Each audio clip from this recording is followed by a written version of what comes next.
Salud amigos, donde quiera que se encuentren de ese lado del receptor, en cualquier lugar de nuestra querida, contaminada y única nave espacial. La misma que, desde la última vez que nos vimos por estos medios, ha dado otra vuelta sobre su eje imaginario y, por supuesto, sigue generando acontecimientos en pleno desarrollo. Se vinculan unos con otros y resulta realmente interesante ver cómo en este mundo interconectado cada vez más, no solo vía satélite, sino a través de todos los medios electrónicos, y donde los intereses que palpitan detrás de cada potencia y las que pretenden serlo, o las que ya no lo son pero intentan guardar la apariencia, están presentes en el ya, no sé cómo definir, foro de Davos, ¿no? Donde se supone que están representados las 2.500 fortunas más grandes del planeta. Pero lo interesante de este foro es que ha dado lugar en Suiza a foros paralelos. Y aparte de la incertidumbre total con Grecia, Italia, España, Portugal, ahora el propio primer ministro británico trata de salvar las apariencias, pero resulta que en el foro paralelo aparece el interminable tema del Medio Oriente, léase, entiéndase, Palestina, y los intereses del poderoso lobby israelí a nivel internacional, especialmente en el plano económico. Lo que quiere decir que aún en Davos, donde se supone que trataban de hacer control de daños y salir adelante en este caos económico que ya no es otra cosa que recesión, como lo anunciamos el año pasado, cuando nos decían tremendistas, pero ahora la palabra está en boca de muchos de los protagonistas, aparece también la realidad incuestionable de la falta de voluntad política para decidir el tema de los palestinos, siempre retrasado, siempre postergado. Los acontecimientos en pleno desarrollo.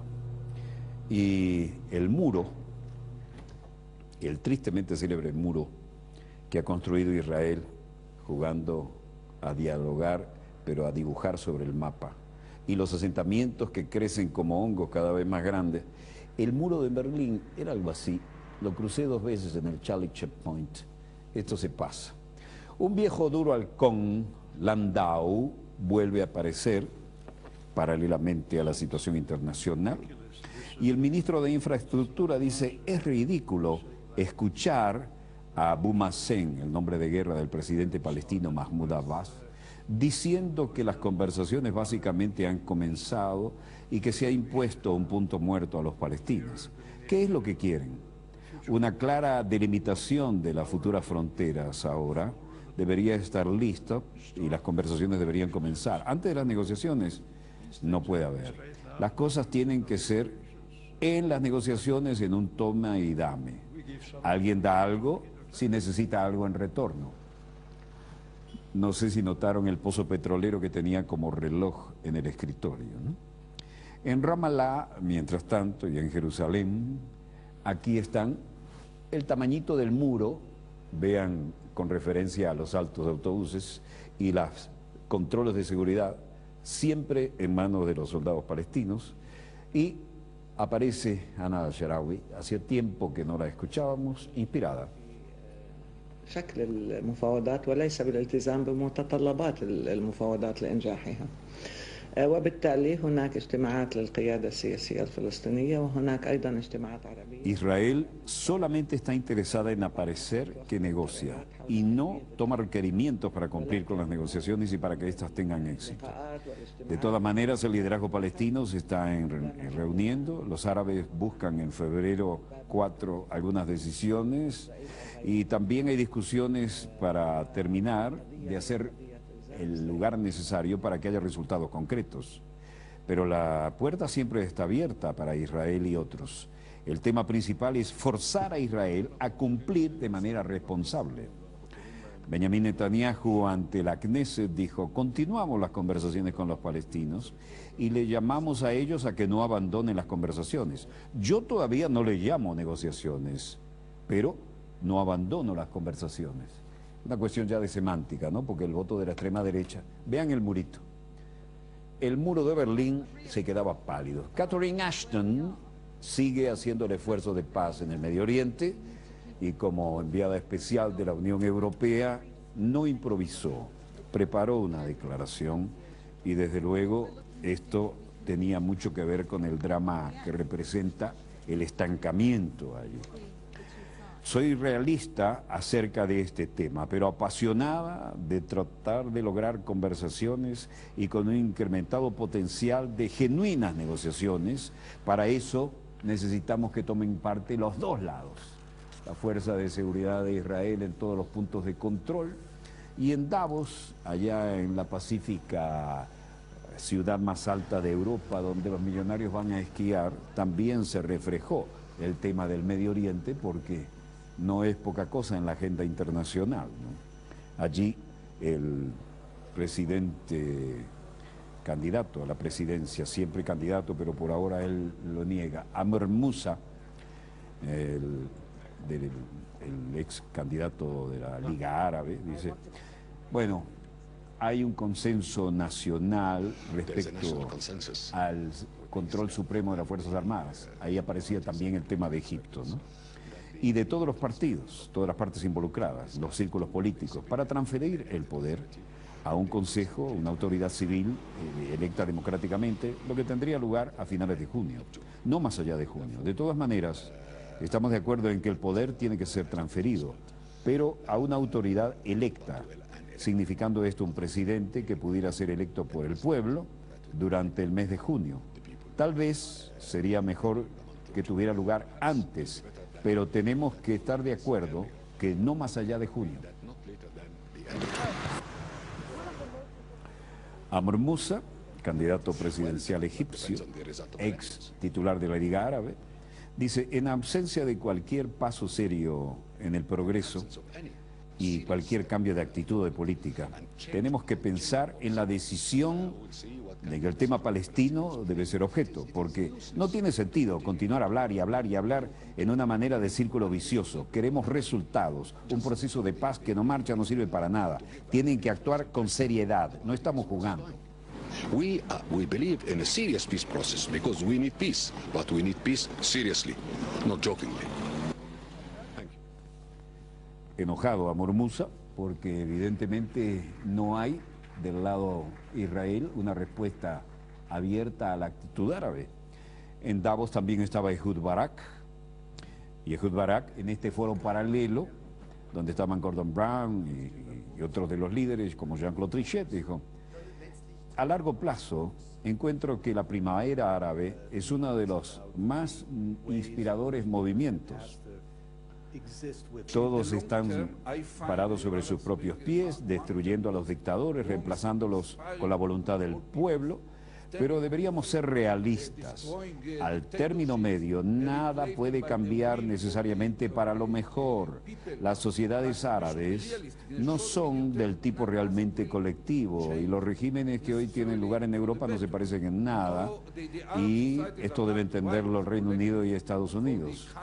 No Václav Havel va a aparecer ahí. No hay un foro intelectual y lo que puede caer en manos de los islamistas es un peligro. It will fall into the hands of Islamists. Ehud Barak, por su parte, dijo, personalmente, yo estaba cuando hubo el ataque a los palestinos, dijo, como respuesta a la masacre de las Olimpiadas de Múnich. Yo estaba disfrazado de mujer y lidericé el grupo de ataque contraterrorista en Beirut después de la masacre de nuestros atletas en las Olimpiadas. Estos tipos estaban preparados para la próxima ronda de terror y nosotros nos responsabilizamos de bloquearlos. Pero 30 años después, como primer ministro de Israel, yo me senté con Arafat y básicamente hablamos. Y me senté con el presidente Clinton y propuse el programa de mayor alcance para ponerle un fin a esto. And I sat down with President Clinton to propose to them the most far-reaching proposal how to put an end. Mientras esto ocurría en Davos, el primer ministro palestino Salam Fayyad, Shimon Peres y el fundador de esta conferencia, Klaus Schwab, formaban parte del panel de discusiones. Y Shimon Peres había dicho que en las negociaciones hay algunos logros, pero que tienen que continuar sobre algunos problemas que son extremadamente preocupantes en el Medio Oriente. El cuarteto, dice, da fechas para algunas negociaciones, y me refiero a que hay que pensar en estas, no en forma arbitraria, sino que necesitamos resultados.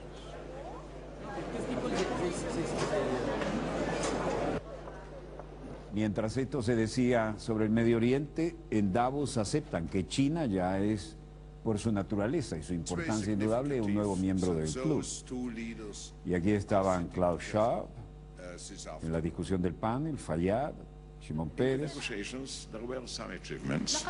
There remain some problems. And people are extremely nervous. Todavía quedan algunos problemas y la gente está extremadamente nerviosa. Paso a paso en el Medio Oriente el cuarteto pondrá fechas. Trataremos de acortar las largas negociaciones, y me refiero a que pienso que la fecha del 26 de este mes es arbitraria. Supone que hay que tomar más fechas. Y me temo que la tensión y la presión será un error.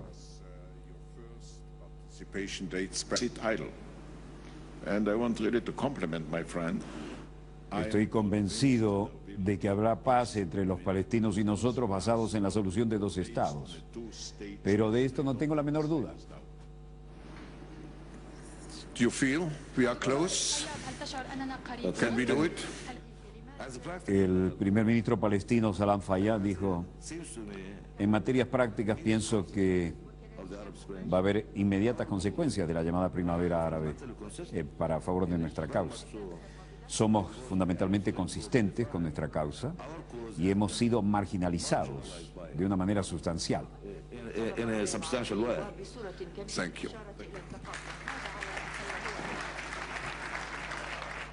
Esto, como se ve, no es el lugar donde se van a solucionar las cosas, pero mantener el diálogo abierto entre los protagonistas siempre deja un hálito de esperanza, y este fue un elemento en el que el Foro Mundial de Davos sirvió para un elemento paralelo de diálogo.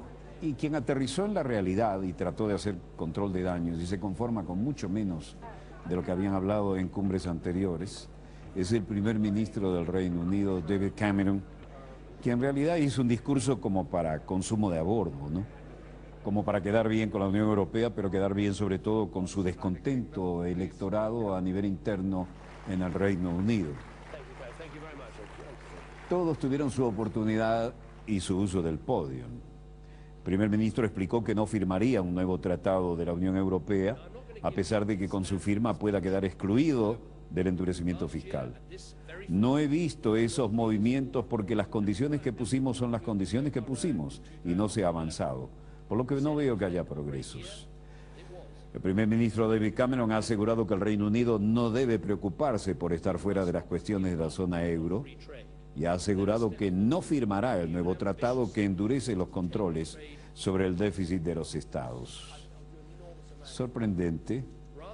El primer ministro dijo que no firmaría un nuevo tratado de la Unión Europea, y Cameron explicó que no alcanzaron un acuerdo en la Unión Europea, aunque subrayó que la zona euro puede cambiar los pactos sobre consolidación fiscal. Sin embargo, el premier británico reconoció que el resto de los países de la Unión Europea que no han adoptado el euro se quedan fuera cuando se discuten cuestiones sobre la moneda común. Y dijo textualmente: pero creo que deberíamos adoptar un punto de vista tranquilo sobre el asunto. El Reino Unido consigue muchas cosas de Europa a través del mercado común, nuestros compromisos en cuestiones internacionales y otros asuntos, pero no queremos estar en la zona euro. No debemos estar en la zona euro. Como dije, un discurso para consumo a bordo, donde no improvisó, sino que más bien estaba leyendo, cuidando la ropa y nadando al mismo tiempo. Sobre la economía británica, Cameron destacó que su gobierno pretende mostrar que está reduciendo el déficit, gestionando la deuda, como una de las claves para la recuperación. Dijo, hace un año se hablaba de tasas de 5% en España, 5% en Italia y más del 7% en Portugal. Ahora hablamos de 5% en España, 6% en Italia y 14% en Portugal. De manera que hay cosas urgentes a corto plazo, medidas que deben ser apropiadamente adoptadas. Los acuerdos de octubre necesitan ser implementados y ciertamente Grecia tiene que llevar su crisis a un final de alguna manera. Cameron tilda de locura la tasa financiera que pretende introducir Europa. El mero hecho de considerar eso, crear una tasa en momentos en que estamos luchando por el crecimiento económico, es simplemente una locura, dijo. Está claro que el sector financiero debería pagar su parte. En Gran Bretaña ya lo estamos haciendo mediante cotizaciones de los bancos e impuestos a las acciones. Son opciones que otros países bien podrían adoptar. Pero fíjense que en los propios análisis de la Comisión Europea muestran una tasa de transacciones financieras que podrían recortar el PIB de la Unión Europea en 200.000 millones de euros. Olli Rehn, comisionado para Asuntos Económicos y Monetarios de la Gran Cumbre, dijo, entre otras cositas, que el background básico de estas necesidades de forzar la disciplina fiscal e instalar una genuina estabilidad, una cultura nueva en la economía europea, es urgente. Y creo mucho en la canciller Merkel, que también comparte esto, y tomaremos un gran paso adelante la próxima semana con el tratado compacto de tipo fiscal. Y en paralelo, los Estados miembros están listos para reforzar los contrafuegos financieros de la Unión Europea. Es decir, aquí Rehn dice que la Unión Europea ve más dinero público para el rescate griego, por ejemplo. De hecho, estamos bastante cerca de un acuerdo con el gobierno griego y la comunidad del sector privado. Espero que se cierre en los próximos días. Mientras tanto, Miguel Ángel Gurría decía en un informe sobre la economía suiza que ha afirmado estar preocupado respecto a un contexto más amplio, ya que varios países han adoptado medidas unilaterales, incluyendo intervenciones en las divisas y otras decisiones para influir en los flujos de capitales. El secretario general de la OCDE también ha añadido que todas estas medidas fueron introducidas para alcanzar legítimos objetivos de política a nivel doméstico. Y existe el riesgo, dijo, de que si se generalizan podrían llegar a tener efectos negativos sobre el comercio y los flujos globales de capitales. En ese sentido, enfatizó, Suiza no es una isla, por lo que el país no es inmune a la inestabilidad de los mercados globales, debido a sus estrechos vínculos con la zona euro, y el resto del mundo apunta a dos posibles vulnerabilidades como el tipo de cambio y el sector bancario. Nada optimista lo que sale de allí, ¿no? Por su parte, Robert Selig, presidente del Banco Mundial, había dicho, entre otras cosas, me enfoco estratégicamente en España, en Italia. Italia va a tener un programa muy importante de reforma, de manera que haya un gobierno tecnócrata, pobre de ellos. Mi deseo es que de 6 a 9 meses vayamos a tener necesidad de mostrar cambios, positivos cambios. O algo va a ocurrir en la erosión y en el apoyo, de manera que yo sigo enfocado en esto, y el apoyo a Italia y las reformas en España.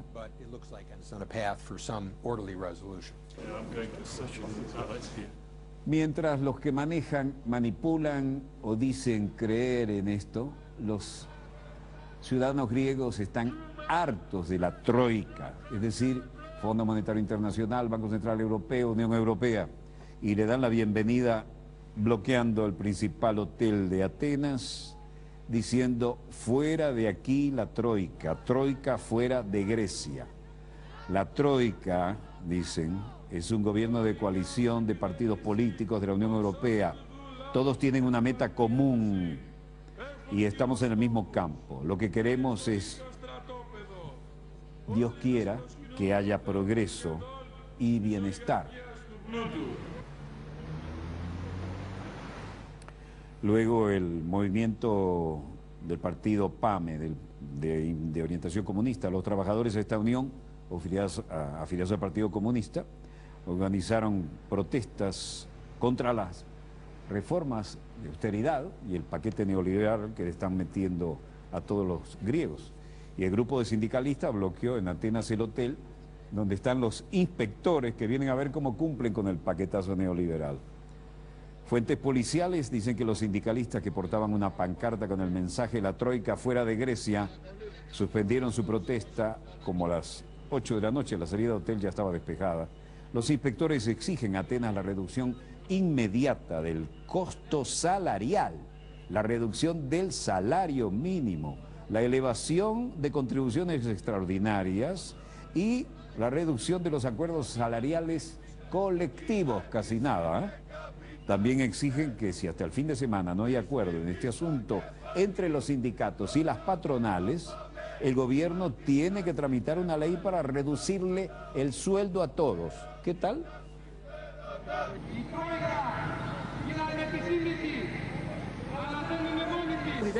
Por supuesto, los sindicatos están en contra, la patronal también, que sí está negociando la reducción del coste, mas no toca el ventilador sobre los salarios.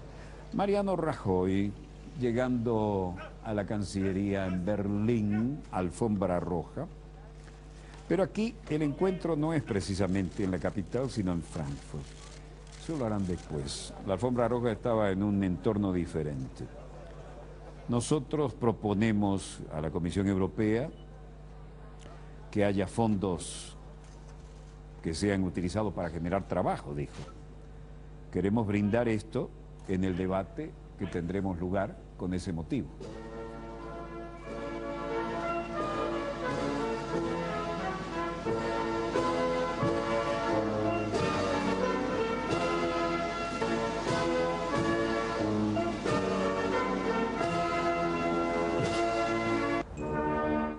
La Marcha Real Española y el himno de la República Federal Alemana le dieron la bienvenida.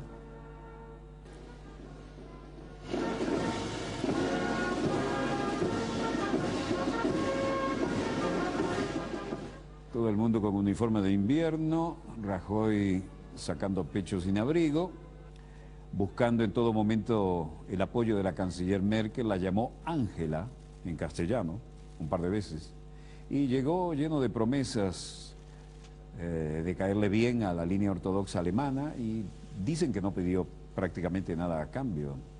Ni siquiera se animó, al menos eso dijo en una rueda de prensa posterior, a reclamar a Merkel una mayor flexibilidad en los objetivos del déficit que implican para España un recorte de 40.000 millones de euros en plena recesión.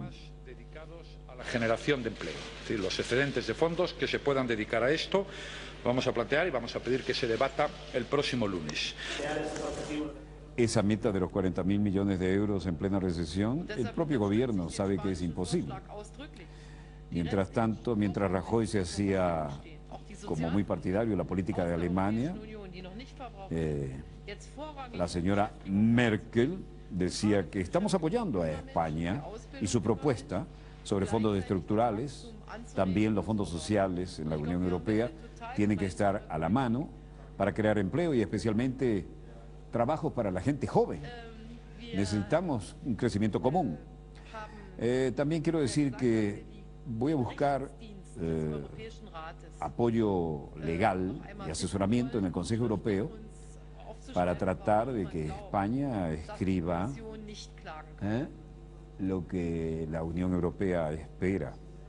Lo más importante ahora es que nuestro país en los próximos años tiene que generar trabajos, asegurar el crecimiento económico, dijo Rajoy. Es crear empleo y es crecer económicamente, porque ahí está la base del bienestar y riqueza de España y del mantenimiento de los servicios públicos como la sanidad, la educación y el sistema de pensiones. Mientras esto ocurría en el ámbito de la República Federal de Alemania y Rajoy trataba de decir que estaban más o menos en la misma línea de la conducción de lo económico y político, en Francia, una vez más, el negocio, la venta de armamentos en las excolonias. Observen esto, la dama que llega es la primera dama de la Costa de Marfil, Côte d'Ivoire, Dominique Quattara. Es recibida por la primera dama francesa, con un abrigo que evidencia las circunstancias, pero a la distancia, en la sede oficial, es recibido su esposo, el presidente de la Costa de Marfil, el señor Quattara. presidente de Costa de Marfil inicia la visita a Francia. Durante su permanencia, el mandatario africano se entrevista con Nicolas Sarkozy y firmará un nuevo acuerdo ¿de qué? De defensa. El gobernante asumió el cargo en abril del año pasado tras la intervención de tropas francesas en el conflicto desatado por las elecciones, en las cuales Ouattara, entonces presidente Laurent Gbagbo, se proclamaron vencedores. Sarkozy evidentemente apoyó a este caballero y ahora va a firmar un importante acuerdo de venta de armas. Antes de arribar al territorio francés, el presidente marfileño expresó su intención de agradecer a Sarkozy la intervención francesa en el conflicto. Francia siempre tuvo la bota militar ahí desde 1637, aunque oficialmente Costa de Marfil se convirtió en colonia en 1893. En 1904 hasta 1958 formó parte de la Federación de África Occidental Francesa, administrada desde país colonialmente. Y el 7 de agosto de 1960 declaró su independencia. Pero desde el punto de vista económico parece que depende mucho y políticamente. Ouattara dijo, la Costa de Marfil ahora pone en lugar las medidas demandadas por Bretton Woods y sus instituciones, particularmente la reforma sobre el dominio del cacao, el sector de la energía. No hay razón para que en este periodo haya observación. Estamos cumpliendo, el presidente Sarkozy y el gobierno francés intermediaron con el Fondo Monetario Internacional y hemos obtenido cierto relajamiento de las medidas para comenzar el primer trimestre de este año. Ouattara le puso la mano en la espalda a Sarkozy. Pero Sarkozy va a hacer un buen negocio, le va a vender armamento a Costa de Marfil, así que estas banderas lucen tan unidas como en los tiempos del coloniaje. Por supuesto, está la bandera de la Unión Europea. ¿Cuál es la realidad de los mercados? Bueno, el precio del petróleo venezolano está estable, $108.04 el barril. Nuestro presupuesto está situado ahí alrededor de los $50 el barril. Precios de la OPEP baja levemente el barril a $110.78. El precio del Brent, 111.90, sube levemente. Y el precio del West Texas, el precio del West Texas, $100.80. No vayan a creer que estamos volando los logotipos ni los mercados. El precio del oro, 1.715 la onza. El precio del cobre, la tonelada, 8.610, sube levemente igual que el del oro. El precio del café, 215 milésimos la libra. Y el precio del euro sube levemente frente al oro, 1,31. Es la hora de un corte en nuestro dossier. Volvemos de inmediato con más acontecimientos en pleno desarrollo. ¿Cómo en este mundo interconectado cada vez más, no solo vía satélite, sino a través de todos los medios electrónicos, y donde los intereses que palpitan detrás de cada potencia y las que pretenden serlo, o las que ya no lo son pero intentan guardar la apariencia, están presentes en el ya, no sé cómo definir, foro de Davos, ¿no? Donde se supone que están representados las 2.500 fortunas más grandes del planeta. Pero lo interesante de este foro es que ha dado lugar en Suiza a foros paralelos. Y aparte de la incertidumbre total con Grecia, Italia, España, Portugal, ahora el propio primer ministro británico trata de salvar las apariencias, pero resulta que en el foro paralelo aparece el interminable tema del Medio Oriente, léase, entiéndase, Palestina, y los intereses del poderoso lobby israelí a nivel internacional, especialmente en el plano económico.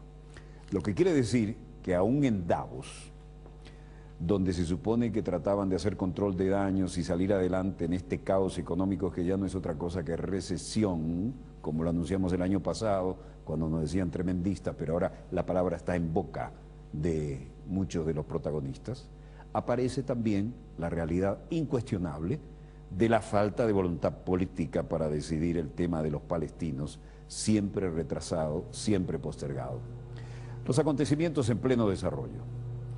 Y el muro, el tristemente célebre muro que ha construido Israel, jugando a dialogar, pero a dibujar sobre el mapa, y los asentamientos que crecen como hongos cada vez más grandes. El muro de Berlín era algo así lo crucé 2 veces en el Charlie Checkpoint. Esto se pasa. Un viejo duro halcón, Landau, vuelve a aparecer paralelamente a la situación internacional.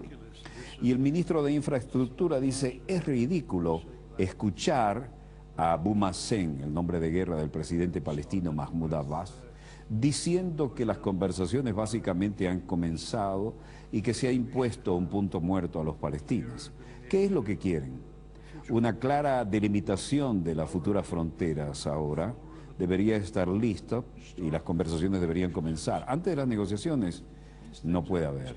Las cosas tienen que ser en las negociaciones en un toma y dame. Alguien da algo si necesita algo en retorno. No sé si notaron el pozo petrolero que tenía como reloj en el escritorio, ¿no? En Ramallah, mientras tanto, y en Jerusalén, aquí están el tamañito del muro, vean con referencia a los altos de autobuses y los controles de seguridad, siempre en manos de los soldados palestinos, y aparece Ana al-Sharawi.